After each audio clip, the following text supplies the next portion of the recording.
More than anything else, dance is a reflex, a spontaneous expression of intense emotion. People have found in dance a way of satisfying an inner need to feel in touch with the universe. This resounding definition of modern dance opens the essay Dance and Hope, written by multidisciplinary visual artist and influential dancer and choreographer Françoise Sullivan. Published in 1948, her words ring out from Le Refus Global, a manifesto put forth by a collective of Avant Garde Québécois artists. With this document, Sullivan and her fellow signatories consecrated the art movement known as automatism, which insisted on accessing the unconscious to create new forms of art. Modern dance was one such form that strove for a more direct and expressive intensity, free from the formal aesthetic and narrative emphasis of classical ballet.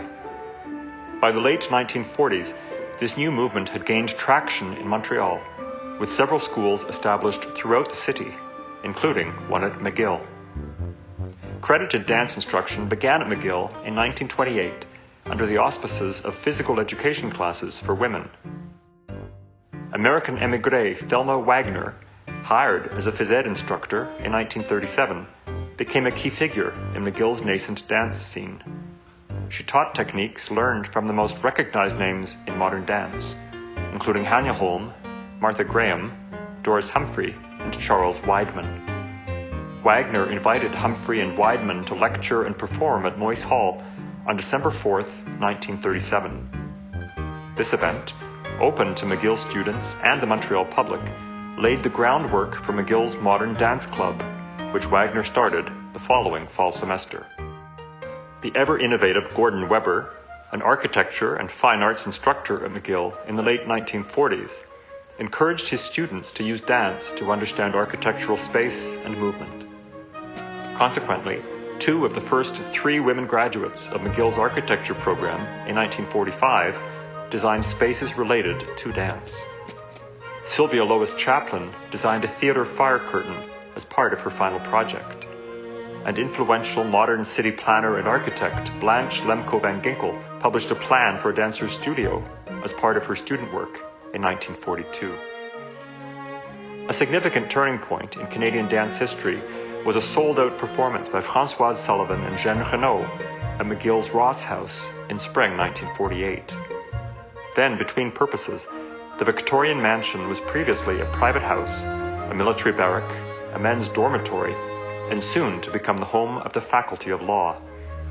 On this evening, however, the space hosted an evening of moving choreography. In a performance titled Black and Tan, Sullivan collaborated with fellow automatiste. She wore a costume by Jean-Paul Mousseau on a set designed by Jean-Paul Riopel.